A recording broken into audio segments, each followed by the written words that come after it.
good PM pastor. Pwede ra magluto sa adlaw nga Sabado.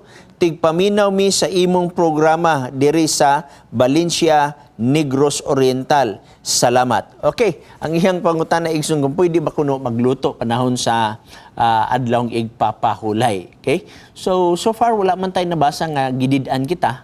Wala man tayo nabasa nga sala nga naigidid-an kaniadto igsoon, pero ang ilang ginaluto manaman o kabalo man ta kung unsa kalisod ang mao nga mana.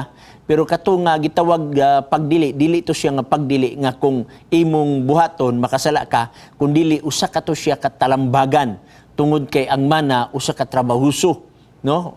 Gawas ana imo pa na siyang galingon ug imo na siyang lubukon. So sumala sa Números 11 bersikulo 7. So far wala tay nabasa sa wala ang kasulatan, sala ang pagluto panahon sa adlaw pagpahulay. Mismo pa man sa Spirit of Prophecy, wala kitay nabasa. Pero kung naamang kay nalibgan sa Biblia baka nga daw ginahuna nimo mabasa palihog i-text o baka itawag personal para usab matagaan ninyo maka-follow up mo sa inyong mga pangutana.